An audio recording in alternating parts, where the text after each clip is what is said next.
दोस्तों आप सबको पता है कि बेंगलुरु में जहाँ पे मैं रहता हूँ साउथ इंडिया में जो कर्नाटका स्टेट में आता है वहाँ पे यूएस एम्बेसी का नया कॉन्सुलेट खुल गया है दोस्तों 17 जनवरी को। और इस वीडियो में ये भी पता चलेगा कि ये कॉन्सुलेट जो ओपन हुआ है किसको बेनिफिट करेगा, किस किस को बेनिफिट मिलेंगे और आपके लिए क्या बेनिफिट होगा, क्या आपका ओएफसी यहाँ पे हो सकता है, क्या इंटरव्यू हो सकता है या फिर नहीं होगा, ये किसी और चीज के लिए हुआ है। और दोस्तों आज की वीडियो में मैं ये भी बताऊंगा कि क्या बेंगलुरु अपने जो सीजे पोर्टल में अपीयर हो रहा है या नहीं, क्योंकि आप मुझे पता है कि आप लोगों ने चेक किया होगा, लेकिन हमने भी चेक किया है और बहुत सारे लोगों ने चेक नहीं किया होगा।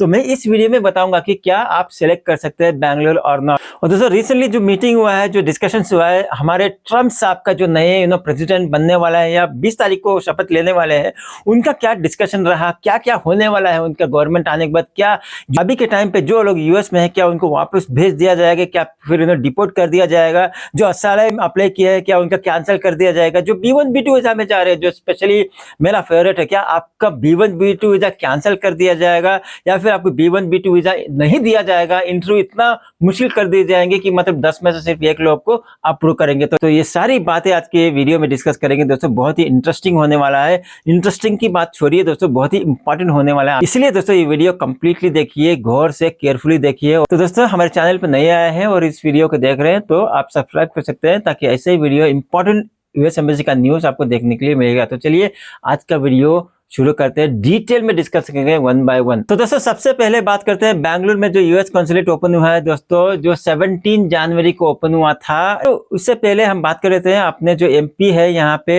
मिस्टर तेजस्वी सूर्या जी, वो खुद गए थे अपने external minister doctor S Jaishankar ji से मिलने के लिए और उनको इन्वाइट करने के लिए कि आके 17 जनवरी को जो बेंगलुरु में यूएस कॉन्सुलेट ओपन होने जा रहा है उसका ओपनिंग करे, क्योंकि वो एक्सटर्नल मिनिस्टर है, उनका जिम्मेदारी बनता है और हमारा रिस्पेक्ट है कि वो आके करे। तो वीडियो में आगे बढ़ने से पहले मैं छोटा सा एक वीडियो क्लिप दिखाना चाहता हूँ कि हमारे एमपी साहब ने उनको क्या कहा था, कैसे थैंक यू कहा था। और दूसरी बात, हमारे जो एक्सटर्नल मिनिस्टर है जयशंकर जी ने, उन्होंने क्या कहा था बेंगलुरु के लिए, बेंगलुरु वालों के लिए और बेंगलुरु में जो यूएस कॉन्सुलेट ओपन हो रहा है उसके बारे में। तो चलिए वो वीडियो देखते हैं, छोटा सा क्लिप, उसके बाद हम वीडियो में आगे बढ़ेंगे। Sir, thank you so much for what you did for Bangalore on behalf of literally lakhs of Bengalurians. Thank you so much, sir. This was long overdue. This would not have happened without yours and the Prime Minister's relentless effort.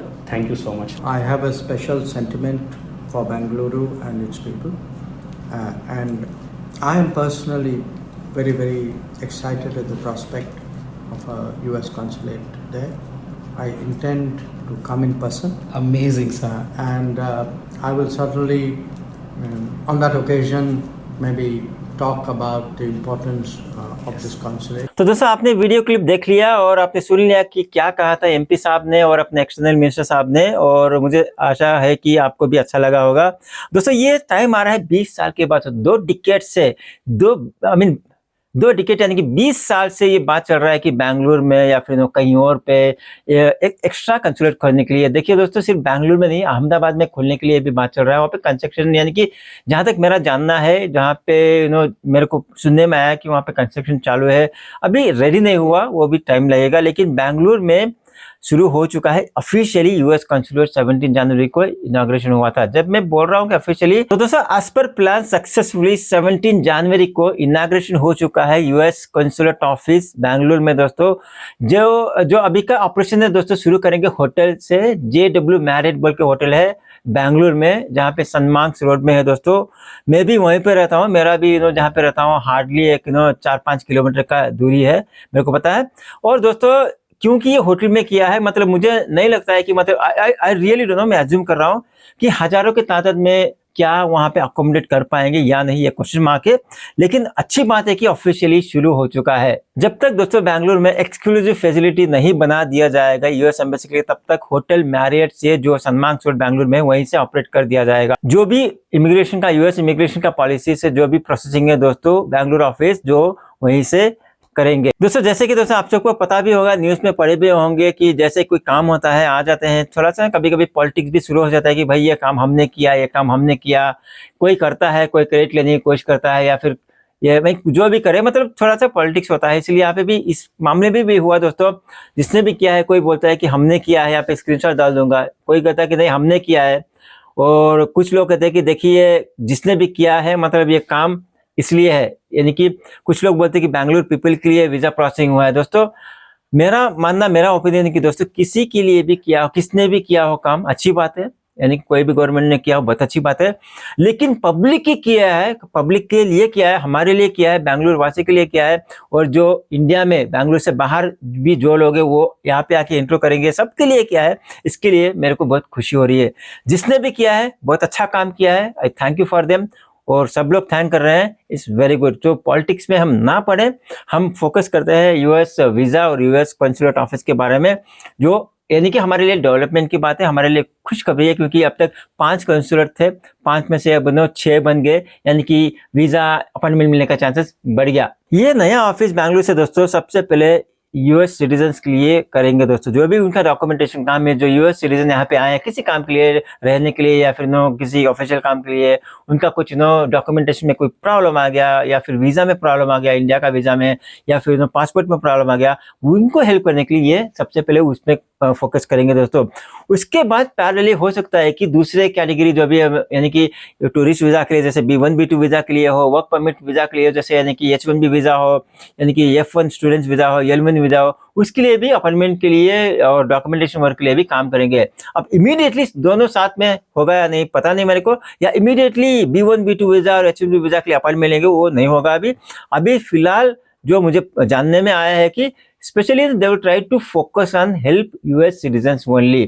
जहां तक मेरा मानना है, मेरा opinion ले personally, तो थोड़ा बहुत टाइम लगेगा, थोड़ा बहुत यूएस सिटीजन्स को पहले सर्व करेंगे, उसके बाद ग्रेजुअली 2-4 महीने के बाद यानी कि नॉर्मल वीजा के लिए सर्व करने के लिए, वीजा प्रोसेसिंग के लिए भी शुरू कर देंगे, जैसे B1 B2 वीजा का प्रोसेसिंग हो, या फिर B1 के लिए जो मीटिंग में जाते हैं, वही एक मीटिंग, ये न्यूज में भी डाला था, मैं स्क्रीनशॉट दे दूंगा, कि लोगों ने कहा कि हमारे लिए भी बेनिफिट होगा। कब बेनिफिट होगा? जब B1 B2 वीजा और अदर कैटेगरी वीजा जो इंडियंस यानी कि स्पेशली बैंगलोरियन जाना चाहते हैं यूएस, उनके लिए वीजा अटेंड करने के लिए, इंटरव्यू अटेंड करने के लिए बहुत ही आसान हो जाएगा। सिर्फ ये इंटरव्यू अटेंड करने के लिए नहीं, वीजा प्रोसेसिंग डॉक्यूमेंटेशन के लिए भी आसान हो जाएगा। तो दोस्तों मैं समरी में बोलूँ तो कुछ महीनों की बात है, ये जो खुला है यूएस कंसुलेट बैंगलोर में, सबके लिए हेल्प होने वाला है, सभी वीजा कैटेगरी के लिए हेल्प होने वाला है, वही लॉन्ग टर्म प्लान और मोटिव है दोस्तों।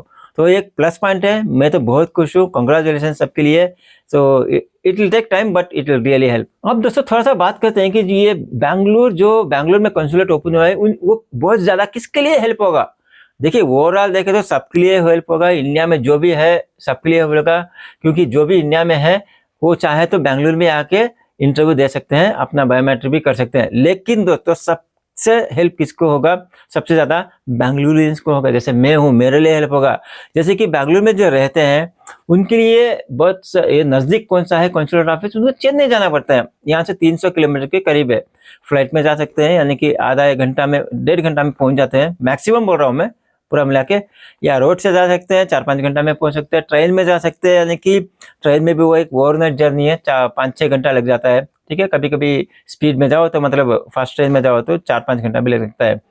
तो जब बैंगलोर में खुल गया है कॉन्सुलेट, हमारे लिए बहुत हेल्प है एक्चुअली। बैंगलोरियंस के लिए जो भी है वो टाइम बचा सकते हैं जाने के लिए। स्पेशली मैं बोलूँगा जो कॉर्पोरेट लोग मीटिंग्स के लिए अप्लाई करते हैं, B1 B2 वीजा, किसी शॉर्ट टर्म ट्रेनिंग के लिए अप्लाई करते हैं, उनको घूम घूर के चेन्नई जाना पड़ता है। अब ये बैंगलोर मिल गया तो बैंगलोर में अपन मिले लेंगे बायोमेट्रिक और इंटरव्यू, उनको कहीं पे जाना नहीं पड़ेगा, घर में रहेंगे। घर में आके यानी कि वहीं से OFC में जाएंगे, उसके बाद इंटरव्यू जाएंगे, बात खत्म। नहीं तो दूसरे सिटी में जाना पड़ेगा, फ्लाइट चार्जेस, ट्रेन चार्जेस, जो भी है टिकट का, एयरफेयर, और वहाँ पे रहने का होटल चार्जेस 2 बार या एक बार, वो सब बच जाएगा। एक तो पैसा बच जाएगा दोस्तों, और दूसरी बात टाइम बच जाएगा। ये बहुत ही प्लस पॉइंट है यानी कि बैंगलोर लोगों के लिए। Bangaloreans congratulations for all of you from my end. और मैं इंडियन गवर्नमेंट को और जयशंकर साहब और हमारे MP साहब ने जो मुहिम उठाया था और ये सक्सेसफुली हो गया, उनके लिए भी मैं स्पेशली थैंक यू बोलना चाहता हूँ। प्लस US गवर्नमेंट को भी मैं थैंक यू बोलना चाहता हूँ, क्योंकि उन्होंने भी यहाँ पे एक कंसुलेट ओपन कर दिया।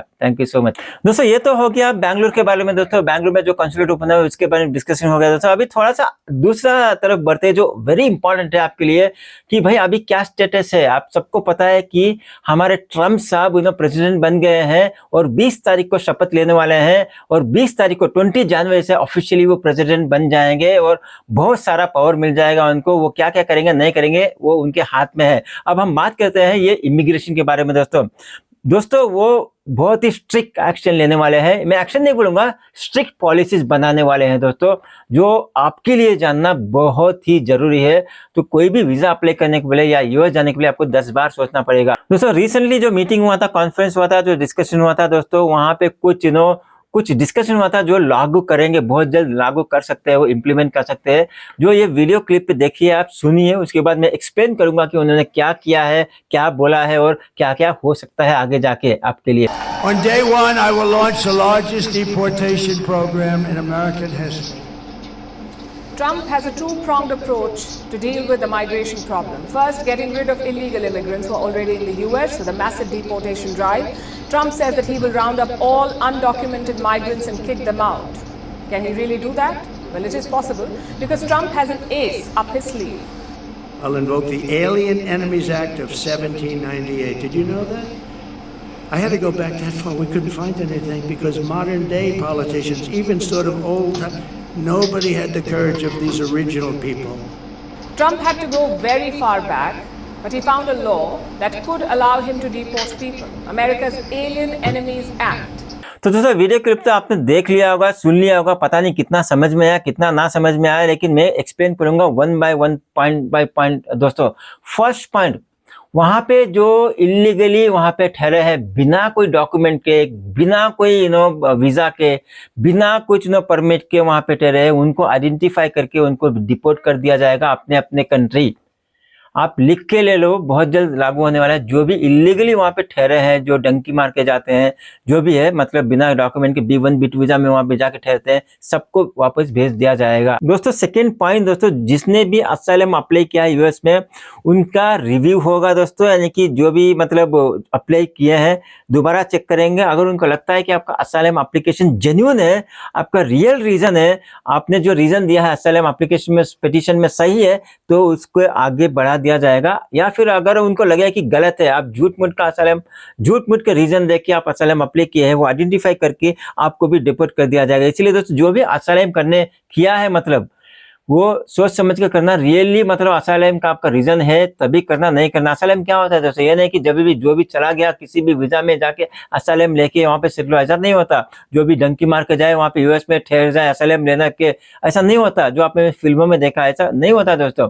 असाइलम क्या कि आप गए हैं उस कंट्री में, आप असाइलम कर रहे हैं कि आप ये रिक्वेस्ट कर रहे हैं, आप हेल्प मांग रहे हैं कि देखिए मैं आपके देश में रहना चाहता हूँ असाइलम लेके, और मैं अपने देश में वापस नहीं जाना चाहता क्योंकि मेरे को प्रॉब्लम हो सकता है। ऐसा तो नहीं हो सकता दोस्तों, हजारों में, लाखों में, करोड़ों में एक केस होगा।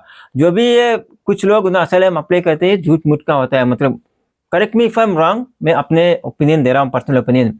लेकिन आपका जेन्युइन असाइलम एप्लीकेशन है, आपका अप्रूव हो जाएगा, कोई दिक्कत नहीं है। आपका झूठ मूठ हो तो तैयार रहिए, कभी भी आपका एप्लीकेशन रिव्यू करके आपको वापस भेज दिया जाएगा। अब दोस्तों H1B वीजा की बात करते हैं दोस्तों। जैसे मैंने पिछली वीडियो में भी कहा था कि H1B वीजा देखिए लॉटरी सिस्टम है। अब वो लॉटरी सिस्टम को बंद कर सकते हैं, वो मेरिट बेस में ही वो उनको यूएस में जॉब अप्लाई कर सकते हैं, जॉब ऑफर करेंगे। भले कंपनी किसी को लेना चाहता हो, लेकिन वो लॉटरी सिस्टम में नहीं होगा। अभी भी लॉटरी सिस्टम है, लेकिन आगे जाके मेरिट बेस पे होगा। अगर कोई कैंडिडेट कोई स्पेशल स्किल है जो यूएस में अवेलेबल नहीं है और किसी कंपनी को चाहिए, और वो अच्छा खासा बंदा है कंपेयरिंग टू 10 पीपल, जो भी है कंपैरिजन में, वो उनको लेंगे। लॉटरी सिस्टम को में नहीं लेंगे, जल्द ही बंद कर सकते हैं। दोस्तों ये सेम केस जाता है F1 स्टूडेंट्स वीजा के लिए भी। दोस्तों अब तक क्या था कि सही था इंटरव्यू, अभी भी टफ ही है एक्चुअली, लेकिन अभी और टफ हो जाएगा क्योंकि उन्हीं कैंडिडेट को, उन्हीं स्टूडेंट्स को F1 वीजा में यूएस में पढ़ने के लिए देंगे जो जेन्युइनली डिजर्विंग है। जैसे कि यानी कि सचमुच में वो बहुत ही इंटेलिजेंट है, यानी कि अच्छे हैं और पर्सनली यूएस में पढ़ना चाहते हैं किसी पर्टिकुलर रीजन के लिए, क्योंकि वो कहीं भी पढ़ सकते हैं, इंडिया में पढ़ सकते हैं, यानी कि जर्मनी में पढ़ सकते हैं, किसी भी कंट्री में, क्यों यूएस। अगर उनको लगता है कि कैंडिडेट इज डिजर्विंग और कुछ वैल्यू ऐड कर सकते हैं अपने करियर में या फिर यूएस में जहाँ भी है, तो उनको दिया जाएगा। यानी कि कोई भी आने के लिए, पढ़ने के लिए ऐसा नहीं जाएगा। सेम थिंग दोस्तों, सिर्फ H1B वीजा नहीं, कोई भी अदर कैटेगरी वीजा हो सकता है, जैसे L1 हो सकता है, कोई भी वर्क परमिट वीजा दोस्तों, वो रिव्यू करेंगे कि मतलब ये इतना जरूरी है कि जो एम्प्लॉय बाहर से ले रहे हैं, क्यों हम यूएस से नहीं ले सकते। तो इसमें भी गौर दिया जाएगा दोस्तों। यानी कि जितना हो सके वो क्या करेंगे कि यूएस में, मेरा मानना है कि वो अपने सिटीजन्स को ही, अपने लोकलाइट लोगों को ही एम्प्लॉय करेंगे। उसके बाद थोड़ा पोर्शन बाहर से लेंगे। मैं ये नहीं कहूँगा कि देखिए आज इंडिया से 1000 लोग काम कर लिए यूएस में, मैं नहीं बोलूँगा कि पूरे के पूरे 1000 यूएस के लोग को रखेंगे या पूरा का इंडिया से 0 लेंगे, ऐसा नहीं है। हाँ, कुछ परसेंटेज कम हो सकता है। ये क्वेश्चन है कि क्या 50% कम होगा? जो भी आज के रेट में है, जो बाहर से 100 जा रहे हैं, को 50% कर देंगे? ऐसा नहीं, ऐसा होने से बहुत ही शॉर्टेज हो जाएगा। तो ये थोड़ा सा ना प्रैक्टिकल सोचना पड़ेगा। प्रैक्टिकल ये है कि अगर पूरा का पूरा बंद कर देंगे यूएस में, तो उनको काम करने के लिए कोई मिलेगा नहीं, यानी कि बहुत ही कम रहेगा। ऐसा नहीं होगा, उतना बड़ा देश है और इतने बाहर से इतने लोग वहां पे जॉब कर रहे हैं। 50% कट करेंगे, वो भी क्वेश्चन मार्क है। हाँ, 25 to 30% रिडक्शन हो सकता है, यानी कि वीजा में। इसका मतलब है कि 20 to 30% वहाँ पे जॉब अपॉर्चुनिटीज कम हो सकती है। उस हिसाब से यहाँ पे वीजा अपॉइंटमेंट या फिर वीजा रेट भी, अप्रूवल भी कम हो सकते हैं। जैसे आप सबको पता है कि यानी कि H1B वीजा में एक कोटा होता है, हर साल बस इतना ही लोग को हम वर्ल्ड वाइड से लेंगे, मतलब जॉब देने के लिए यूएस में, कि 60,000 प्लस 20 80,000 लोगों को ही मतलब हम यूएस में जॉब देंगे, 80,000 लोगों को। अभी आगे जाके हो सकता है कि मतलब 80 से 60 कर दे या फिर 50 कर दे, अलग बात है, लेकिन थोड़ा सा कम करेंगे। हो सकता है कि कम भी ना करें। अगर कम नहीं करेंगे तो कौन सा स्ट्रेटेजी अपनाएंगे वो देखा जाएगा। दोस्तों, सब कहते हैं कि ना, आप सबको पता होगा कि स्कूल में पढ़ा होगा, every action has a equal reaction, right? देखिए, आप जो भी करेंगे उसका इक्वल अपोजिट रिएक्शन होता है कहीं ना कहीं। जैसे देखिए, अब आप न्यूज़ में भी पढ़े होंगे, अब इतना सारा वहाँ पे कंडीशंस लगाएंगे, इतना स्ट्रिक्ट पॉलिसी करेंगे, ये नहीं करूँगा, वो नहीं करूँगा, हम बाहर वालों को आने नहीं देंगे, हम अपने ही लोगों को जॉब देंगे, तो कोई और कंट्री मतलब ले लेगा एडवांटेज, राइट? बाजू में कनाडा है, कनाडा एडवांटेज ले लेगा। अब तो आप सबको पता है, ताइवान में भी ताइवान बोल रहे हैं कि आ जाओ, हम देंगे, मतलब हम जॉब आपको देंगे। मतलब ऐसा यहाँ वहाँ चलते रहेंगे। इसलिए पूरा स्टॉप करना मुश्किल है, थोड़ा सा कंडीशंस आएंगे, लेकिन ओवरऑल मैं बोलूं तो ज्यादा घबराने की जरूरत नहीं है।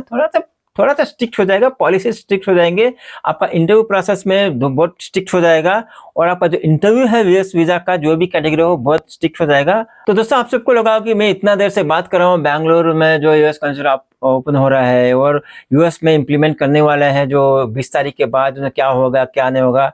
आप सोचोगे मैं B1 B2 वीजा के बारे में क्यों बात नहीं कर रहा हूँ। आऊंगा दोस्तों, इसलिए मैं लास्ट में रखा है B1 B2 वीजा। दोस्तों देखिए, भले ही कोई भी गवर्नमेंट आए, भले ही कोई भी पॉलिसी चेंज हो, B1 B2 वीजा होता है मतलब ट्रैवल के लिए, जाके आने के लिए, वहां पे रहना नहीं है। कोई जाके वहां पे रहेगा नहीं, राइट?